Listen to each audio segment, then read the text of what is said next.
دیکھیے اِنَّا أَنزَلْنَاهُ فِي لَيْلَةِ الْقَدْرِ، فرمایا ہم نے اسی رات میں نازل کیا، ہم نے اس کو اسی رات میں نازل کیا. اور یہاں پر اس سے مراد قرآن مقدس ہے. کیا ہے؟ قرآن مقدس. یعنی قرآن مقدس لوح محفوظ پر، قرآن مقدس لوح محفوظ پر دنیا فانی کے اندر علماء بیان فرماتے ہیں اسی رات میں جو ہے نازل کیا گیا. سبحان اللہ. یہاں پر ایک پوائنٹ کی بات میں کہوں گا آپ سے، سنو گے نا میری بات کو؟ ذہن ہے آپ کا؟ اللہ آپ سب پر رحم کرے. آج جگہ جگہ پر، چاہے آپ سویڈن کے اندر دیکھیں، جو سویڈن کے اندر ترکی کا کیا بولتے ہیں وہاں پر ایک بہت بڑی ہوتی ہے نا، ہر دیش کی ایجنسی وغیرہ ہوتی ہے، تو اس کے سامنے قرآن وغیرہ جلایا گیا. لوگ یہ سمجھتے ہیں قرآن جلانے سے قرآن ختم ہو جائے گا. اور ابھی معلوم چلا مجھے کتب نیوز کے ذریعے جس نے قرآن جلایا تھا وہ بھی ہلاک ہو چکا ہے، وہ بھی ہلاک ہو چکا ہے. تو مٹ گئے مٹتے ہیں مٹ جائیں گے آدھا تیرے، مٹ گئے مٹتے ہیں مٹ جائیں گے آدھا تیرے، اور نہ مٹا ہے نہ مٹے گا کبھی. بولو بھائی، نہ مٹا نہ کبھی مٹے گا کبھی چرچا تیرا. یاد رکھو میرے دوستوں، قرآن کو جلانے سے لوگ سمجھتے قرآن مٹ جائے گا. اچھا میں بتاؤں قرآن ہے کیا؟ قرآن سے آپ کیا سمجھے؟ جو آج ہمارے ہاتھوں میں ہوتا کیا وہ قرآن ہے؟ اس کو قرآن آپ سمجھتے ہو؟ میرے محترم یاد ہو، جو قرآن ہمارے پاس ہے وہ در حقیقت نقوش ہے. کیا ہے وہ؟ پیڑ کاٹا گیا، فیکٹری کے اندر کاغذ بنا، کاغذ بننے کے اس کے چسپا کیا گیا، اس پر نقوش لکھے گئے، وہ ہمارے سامنے قرآن کی شکل میں آ گیا. قرآن کے نقوش اس پر لگا دیے گئے، اس لیے مسلمان چوم کر سینے سے لگاتے ہیں. لیکن در حقیقت قرآن جو ہے وہ کسی جلد کا نام نہیں، بلکہ قرآن اللہ تعالیٰ کی صفات کا نام ہے. قرآن اللہ تعالیٰ کی صفات کا نام ہے. تم جلد جلا رہے ہو، تم سمجھتے ہو تم نے قرآن مٹا دیا.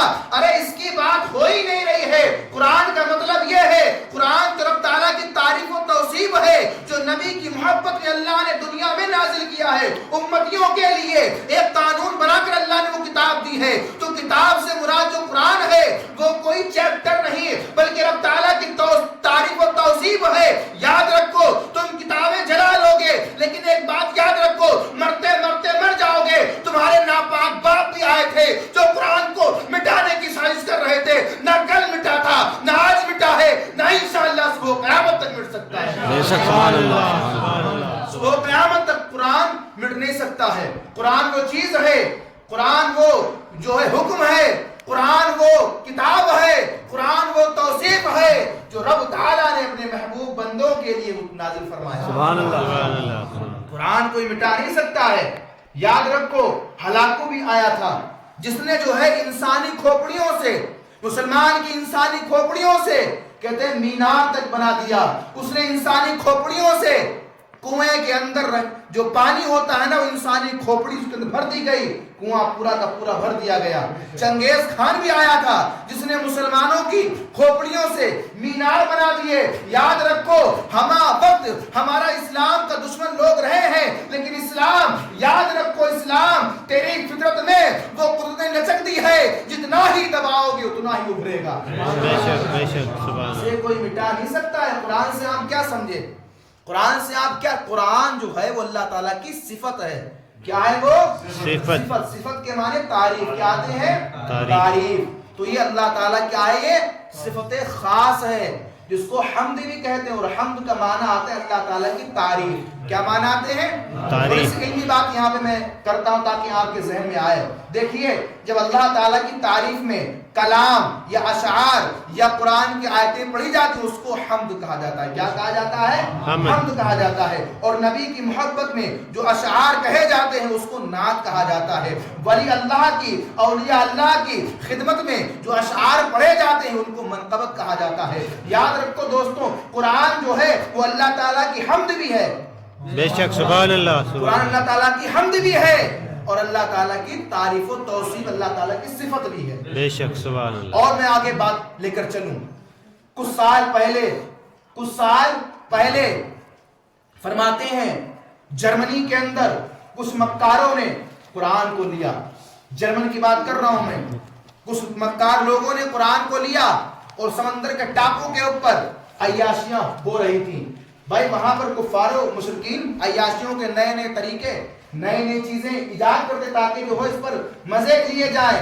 یاد رکھو اللہ تعالیٰ ان کو عبرتناک نشانی بنا دیا کرتا ہے. کچھ لوگ تھے وہاں پر ایک ٹاپو کے اوپر شراب کے نشے میں دھت تھے. اس کے بعد میں جو وہاں پر لونڈی ناچنے کے لیے آئیں ان کے قدموں کے اندر ان کے قدموں کے نیچے قرآن کو پھینک دیا گیا. شراب کے نشے وہ لوگ دھت تھے اور وہ پکار کر کہتے ہیں کہاں ہے وہ رب جو یہ کہتا ہے کہ ہم نے اس کو نازل کیا, ہم اس کے محافظ ہیں, اس کی حفاظت کرنے والے ہیں. آج یہ قرآن لونڈیوں کو پیروں کے نیچے ہے. یاد رکھو مسلمانوں, جرمن کا یہ واقعہ کئی آرٹیکل کے اندر چھاپا گیا تھا. جرمن کا یہ واقعہ کئی جگہوں پر ٹی ویوں پر دکھایا گیا تھا. پانی جس کا کام آگ کا ٹھنڈا کرنا ہوتا ہے, پانی چاہے کتنا گرم کیوں نہ ہو جائے, جب بھی آگ پر ڈالا جاتا ہے وہ آگ کو ٹھنڈا کر دیا کرتا ہے. لیکن یاد رکھو اللہ تعالیٰ جب اپنی قدرت کا مظاہرہ کرتا ہے تو پانی کے اندر سے آگ پیدا کر دیا کرتا ہے. جب وہ قرآن ان عورتوں کے پیروں کے نیچے آیا, جب اس نے اللہ تعالیٰ کی صفت کو للکارا, اے مسلمانوں قربان جاؤ رب کے قانون پر, اسی پانی کے اندر آگ کا ایک ایسا زلزلہ اٹھا, آگ کی ایسی لپٹ اٹھی, دنیا شاہد ہے تاریخ کے اندر ان تک کا دور کی بات رہی ہے, ان قرآن جلانے والوں کی ہڈیوں کا نام نشان تک باقی نہ رہا. سبحان اللہ, سبحان اللہ. ہڈیوں کا نام و نشان تک باقی نہ رہا. یاد رکھو مسلمانوں, کچھ بات تو ہے جو مٹتی نہیں ہستی ہماری, کچھ بات تو ہے جو مٹتی نہیں ہستی ہے ہماری. ہزاروں سال سے رہا ہے دشمن زمانہ ہمارا, ہزاروں سال سے رہا ہے. لیکن اللہ کا شکر ہے جو لوگ اللہ تعالیٰ رضا حاصل کرنے کی دنیا کے اندر آتے ہیں, دنیا کوئی طاقت ان کو روک نہیں پاتی ہے. بڑے بڑے حفاظوں کو مار دیا گیا تھا اس دور میں, بڑے بڑے حافظ شہید کر دیے گئے تھے, بڑے بڑے علماء. اے لوگوں یاد رکھو ہمیشہ اپنے علماء کے قریب رہا کرو. جو قوم اپنے علماء سے دور ہو گئی, عالموں سے دور ہو گئی, وہ قوم گمراہی کے راستے پہ چلی جاتی ہے. وہ قوم گمراہی کے راستے. ہمیشہ اپنے اماموں کی, اپنے علماء کی قدر کرو. اگر آج کی تعلیم تم قدر کرنا بھول جاؤ گے, تم علم سے دور ہوتے ہوتے رب سے بھی دور ہو جاؤ گے, اولیاء اللہ سے دور ہو جاؤ گے. اے مسلمانوں یاد رکھو, اسی قرآن کے بارے میں کہا انا انزلناه فی لیلۃ القدر, ہم نے اسی رات میں اس کو نازل کیا. کس کو؟ قرآن مقدس کو. یہاں پر ایک بات اور میں صاف کر دوں, قرآن کیا کہا میں نے؟ قرآن شروع ہے بسم اللہ کے بے سے. کہاں شروع ہے؟ بسم اللہ کے بے سے. آخری آیتوں پر آ جاؤ, قل اعوذ برب الناس ملک الناس الہ الناس من شر الوسواس الخناس الذی یوسوس فی صدور الناس من الجنۃ والناس. آخری حروف کون سا ہے؟ سین. قرآن بسم اللہ کے بے سے شروع ہوا اور سین پر ختم ہو گیا. کہا سب سبحان اللہ. کیا ہو گیا؟ باسین کا بس. کتنا ہو گیا؟ بس. اور اسی کو الٹا کر دو, کہا سب. تو بس بھی ہے اور سب بھی ہے. یاد رکھو دنیا کے اندر کوئی کتاب پڑھائی جاتی ہے, آپ ڈاکٹر بنیں گے, ڈاکٹر کتاب آپ کو پڑھائی جائے گی. پڑھتے پڑھتے ایک دن ایسا آ جائے گا کہ بس ڈاکٹر بن گئے. ڈاکٹر ایگزام دو, مکمل کرو, اپنے آرام سے علاج کرو. آپ کسی آرمی کی ٹریننگ لے رہے ہوں, آپ نے پڑھائی حاصل کی, ٹریننگ کی, ختم ہو گیا, آپ ڈیوٹی کر رہے ہیں. تمام نبی آئے, توریت ملی, زبور ملی, انجیل ملی, بلکہ بعض کتابوں کے اللہ تعالیٰ نے بے شمار صحیفے نازل فرمائے. صحیفے کہتے ہیں چھوٹی کتابوں کو, جس کو آج ہم لوگ رسالہ بھی کہہ لیں تو بڑی بات نہیں ہوگی. رسالہ بولتے ہیں نا. تمام نبی آتے گئے, کتاب ملتی گئی, رسالے ملتے گئے. کہا جاؤ اپنی قوم کو اس رسالے کے بارے میں, کتاب کے بارے میں بتاؤ. لیکن آج ان کے ماننے والوں نے توریت کے اندر گڑبڑی کر دی, ان کے ماننے والوں نے انجیل کے اندر گڑبڑی کر دی, زبور کے اندر گھٹا بڑھا دیا. تو ہمارا ایمان کیا ہونا چاہیے؟ دوستو یاد رکھو یہ اللہ کے نبیوں کے اوپر, اور نبی سارے برحق ہیں, نبی سارے برحق ہم پیارے نبی کی امت میں پیدا ہوئے ہیں، لیکن ہمارے لیے ہر نبی بہتر ہے. بے شک ہاں، یہ کسی نبی کی شان میں گستاخی نہیں کر سکتے ہیں. ہر نبی اعلیٰ ہے اور ہر نبی کتاب بھی اعلیٰ ہے. کیسے مانا جائے، ایمان کیسے رکھا جائے؟ تو علماء کا احسان دیکھو. علماء فرماتے ہیں کہ تم توریت زبور انجیل کے بارے میں یہ کہو کہ توریت زبور انجیل میں جو جو اللہ نے نازل کیا ہے ہمارا اس پر ایمان ہے. بے شک سبحان اس پر اللہ فائدہ یہ ہو جائے گا کہ جو جو اللہ نے نازل کیا تمہارا ایمان بھی ہو جائے گا، اور جو کفار مشرکین نے لکھا وہ الگ بھی ہو جائے گا. کیا علماء کی شان ہے. ایسے علماء ہماری رہنمائی کرتے. تو ہمیں یہی کہنا چاہیے کہ جو جو اللہ نے ان میں نازل کیا ہے، جو جو اللہ نے اس میں نازل کیا ہے ہمارا اس پر ایمان ہے. ٹھیک ہے نا. لوگ آتے گئے، نبی آتے گئے، کتابیں ملتی گئیں، نبی آتے گئے، کتابیں ملتی گئیں، برابر آتے گئے، ملتی گئی. اچھا ایک بات اور بھی ہے، ایک کتاب آ جائی 500-600 سال کے بعد دوسری کتاب آئی تو پچھلی والی کتاب کے قانون اگلی والی کتاب میں چینج کر دیے گئے. یہ ایسا ہوا ہے بھائی. آپ اسلام کیا سمجھے؟ بڑے لوگ آج یوٹیوبر بنے گھومتے آتے ہیں اور کہتے ہیں اسلام تو 1400 سال پہلے آیا. ارے بے وقوف انسان، اگر اسلام 1400 سال پہلے آیا تو ذرا سوچ، یہ حج کرنا یہ تو ابراہیم علیہ السلام کی سنتوں میں ہے. سبحان اللہ ابراہیم تو بہت پہلے آ چکے ہیں. تو حج کس کا ہوا؟ بلکہ اور کہا جائے جب آدم علیہ السلام ہمارے باپ، بے شک سبحان ہمارے باپ آدم علیہ السلام کوئی نہ تھا، دنیا میں انسان کا وجود نہ تھا، بلکہ یہ کہا جائے کہ چاند و سورج کا وجود نہیں تھا. زمین تھی، چاند و سورج نہیں تھے، یہاں اندھیرا ہی اندھیرا تھا. تب اللہ نے جنت سے آدم علیہ السلام کو دنیا میں بھیجا. آدم علیہ السلام دنیا میں آئے تو انہوں نے کس کو خدا مانا؟ وہی جو ہمارا خدا ہے، جو وحدہ لا شریک ہے، جو ہمیشہ سے ہے اور ہمیشہ رہے گا. وہ اپنے وجود میں، اللہ اپنے وجود میں کسی کا محتاج نہیں ہے. یاد رکھو، اگر یہ مان لیا جائے خدا پیدا ہوا ہے تو جو چیز پیدا ہوتی ہے وہ خالق نہیں بلکہ مخلوق ہوتی ہے. بے شک سبحان اللہ جو چیز پیدا ہوتی ہے وہ خالق نہیں بلکہ وہ مخلوق ہوتی ہے. اور خدا کے لیے مخلوق ہونا یہ عیب ہے. بات آپ سمجھو، خدا کے لیے مخلوق کا ہونا، کیونکہ مخلوق اگر آئے گی تو مخلوق جائے گی بھی.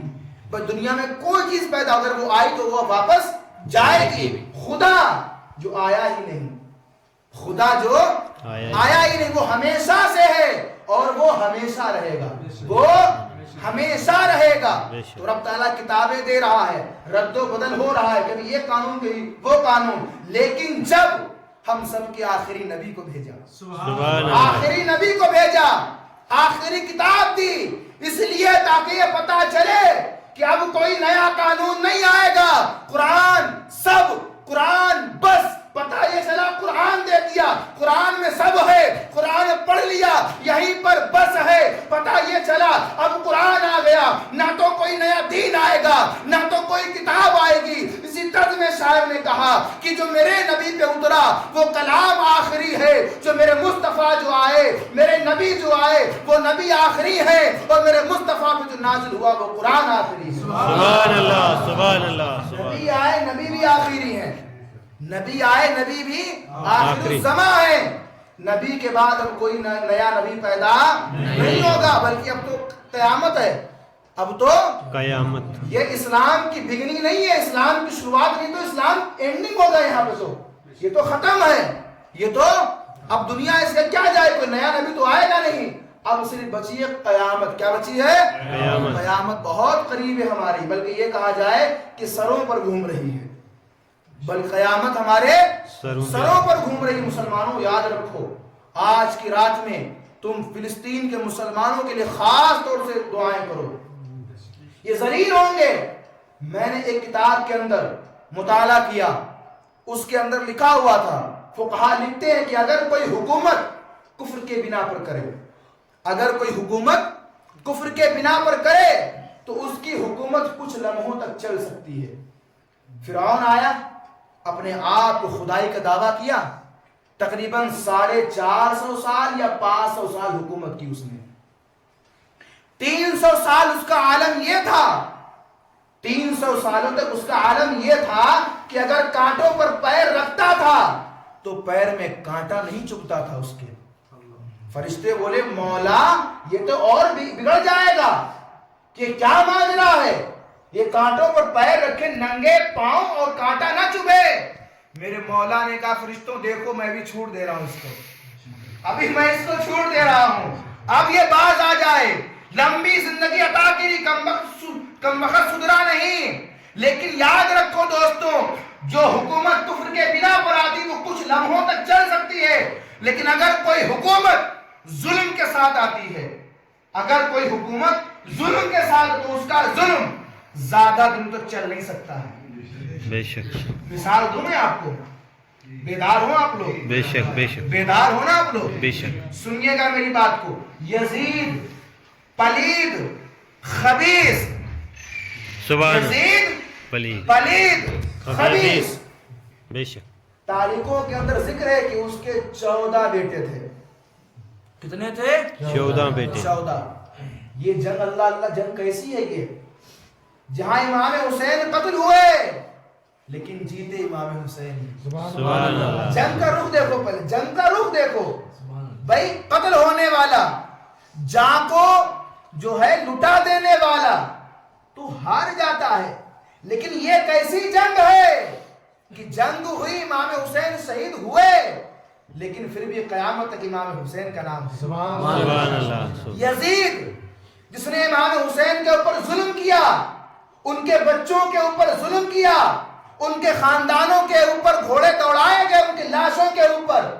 لیکن یاد رکھو 14 بیٹے ہونے کے باوجود میں نے آج تک، اس فقیر نے آج تک کہیں بھی یزید کی نسل کے بارے میں نہیں پڑھا، نہیں سنا. سنا تم نے کبھی نہیں. کبھی سنا کہ یزید خاندان وہاں رہ رہا؟ سنا تک کسی نے؟ لیکن قربان جاؤ نبی کی سیرت پر، آج بھی حسینی زندہ ہے، حسینی کل بھی زندہ تھے، حسینی آج بھی زندہ ہے، اور صبح قیامت زندہ رہیں گے. یاد رکھو میری بات. تو اسلام زندہ ہوتا ہے ہر کربلا کے بعد. میری بات کو یاد رکھا جائے. پیارے حسین نے اپنی جان قربان کری، اس لیے نبی کی شریعت کے لیے وہ بھی زندہ ہے، اور ان کے ماننے والے صبح قیامت زندہ رہیں گے.